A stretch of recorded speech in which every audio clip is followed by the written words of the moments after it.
Today, we're going to learn about the sound of poetry. Just like we listen to music, we can listen to poetry too. Let's look at the anthology Poetry for Young People by Langston Hughes. This entire anthology is made up of poems written by Langston Hughes. Anthologies are collections of poems or other writings. As we read each of the poems, we're going to listen and pay attention to different techniques that Langston used to create the sound of the poems. First, we're going to read Dance or Danse Africaine. We'll pay close attention to how Langston creates rhythm.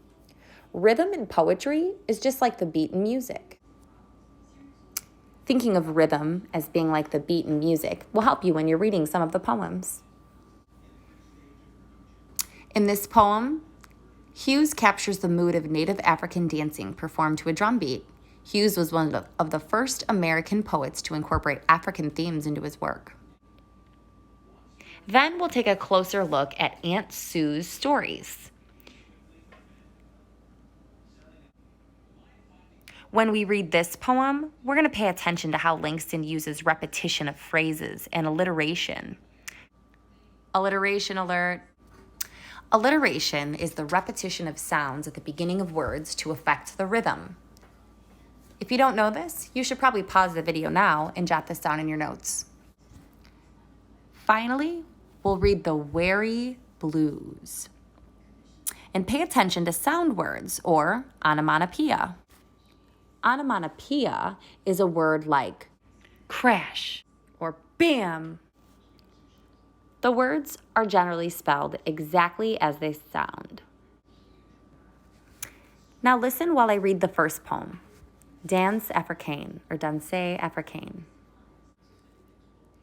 The low beating of the tam-tams, the slow beating of the tam-tams, low, slow, slow, low, stirs your blood. Dance!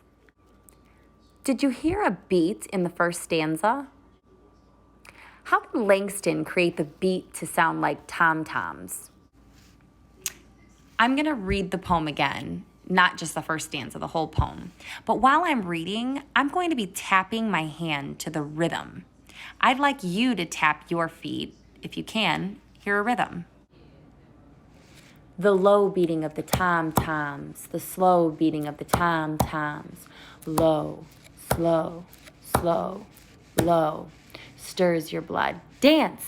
A night-veiled girl whirls softly into a circle of light, whirls softly, slowly, like a wisp of smoke around the fire, and the tom-toms beat, and the tom-toms beat, and the low beating of the tom-toms stirs your blood. Now that you've heard the whole poem with a beat and tapping, how does the rhythm of this poem help us understand what the poem is about? I would say as I hear the beat, I can feel the beat. I can see people dancing and almost feel like I'm there. Now I'm going to read Aunt Sue's stories. I'm just going to read this top section here that talks about how Hughes recalled his maternal grandmother's stories. Through my grandmother's stories, life always moved heroically toward an end. Nobody ever cried in my grandmother's stories. They worked, schemed, or fought, but no crying. Aunt Sue has a head full of stories. Aunt Sue has a whole heart full of stories. Summer nights on the front porch, Aunt Sue cuddles a brown-faced child to her bosom and tells him stories. In the first stanza, did you notice how Langston creates rhythm? He says, head full of stories, whole heart full of stories. There's a little repetition there. Now, the repetition of phrases and words often causes a rhythm. Let's read on and notice his use of alliteration, or words that start with the same letter right after another. Let's read the second stanza. Black slaves working in the hot sun, and black slaves walking in the dewy night, and black slaves singing sorrow songs. Let's stop here for 1 second. Repeat the words singing sorrow songs with me, just a moment. Singing sorrow songs. Singing sorrow songs. singing sorrow songs. That is definite alliteration. 3 words starting with the same sound. I'm going to continue to read the rest of this poem. I'm going to start from the beginning this time so we can try to hear the rhythm. Aunt Sue has a head full of stories. Aunt Sue has a whole heart full of stories. Summer nights on the front porch, Aunt Sue cuddles a brown-faced child to her bosom and tells him stories. Black slaves working in the hot sun, and black slaves walking in the dewy night, and black slaves singing sorrow songs on the banks of a mighty river, mingle themselves softly in the flow of old Aunt Sue's voice, mingle themselves softly in the dark shadows that cross and recross Aunt Sue's stories. And the dark-faced child listening knows that Aunt Sue's stories are real stories.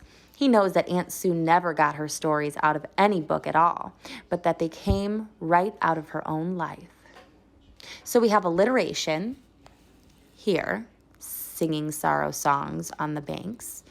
Okay, we also have a lot of repetition. So Aunt Sue had a head full of stories. Aunt Sue has a whole heart full of stories. These are definitely noticings of sound because it creates a rhythm. And as I read the poem, I begin to read it with a rhythm because of these little things that the poet does. The Weary Blues. Hughes called this my lucky poem after it won first prize in a literary contest sponsored by the Opportunity magazines in 1925. The poem includes the first blues verses he'd heard as a child growing up in Lawrence, Kansas. It's also one of the first poems where Hughes began to experiment with how to incorporate African American musical motifs from the blues, jazz, and spirituals into his verse. As I read this poem, I'd like you to think about or notice how Langston creates the sound of poetry through the sound of words or onomatopoeia. I'd also like to point out the structure of this text while we're doing that. This definitely doesn't fill that lots of empty white space noticing that we noticed in some of our previous poems in the last IRA. But I do notice that the structure looks a little bit different, that it is not all written with one shape, and there are some short lines, some long lines, so there's various different structures here. Droning a drowsy, syncopated tune, rocking back and forth to a mellow croon. I heard a Negro play down on Lenox Avenue the other night by the pale, dull pallor of an old gas light. He did a lazy sway to the tune o' those weary blues. With his ebony hands on each ivory key, he made that poor piano moan with melody. Oh, blues! Swaying to and fro on his rickety stool, he played that sad, raggy tune like a musical fool. Sweet blues, coming from a black man's soul. Oh, blues! In a deep-sung voice with a melancholy tone, I heard that Negro sing, that old piano moan. Ain't got nobody in all this world, ain't got nobody but myself.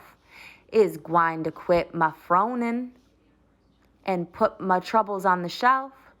Thump, thump, thump went his foot on the floor. He played a few chords, then he sang some more. I got the weary blues and I can't be satisfied. Got the weary blues and can't be satisfied. I ain't happy no mo', and I wish that I had died. And far into the night he crooned that tune. The stars went out and so did the moon. The singer stopped playing and went to bed while the weary blues echoed through his head. He slept like a rock or a man that's dead. I'd like to point out the text feature at the bottom of this page as well. Some of the vocabulary words are a little bit more challenging or unique, and so there are some definitions provided here for you for the words syncopated, croon, and Lenox Avenue, just to kind of give you a little bit more information on where the context of the poem takes place. Now, as I was reading this poem, I definitely felt a rhythm. So sometimes you don't get the rhythm right away, but then as you keep reading, you often start singing it as if it's a tune or a song, which is really fun because it's actually often how some songs are made.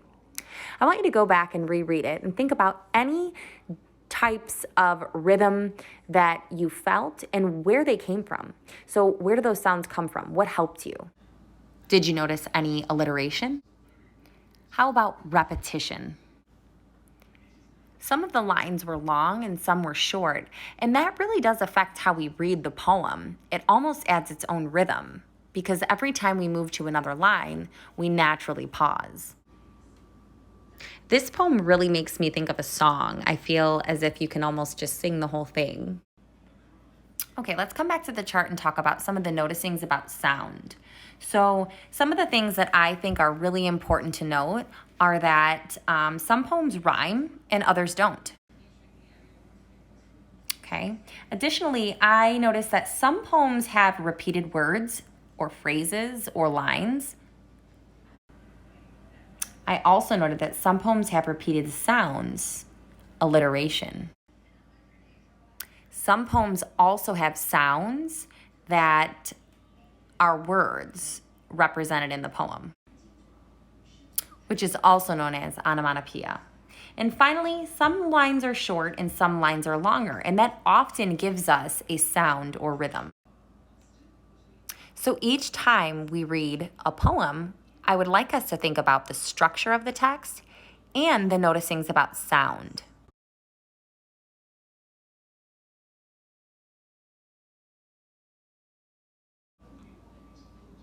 We've had a lot of fun today listening to the sound of poetry. We've heard different sounds in poems and talked about how these different sounds help us to understand the meaning of poems. So as we continue reading poetry, we're going to remember the importance of linking sound to meaning.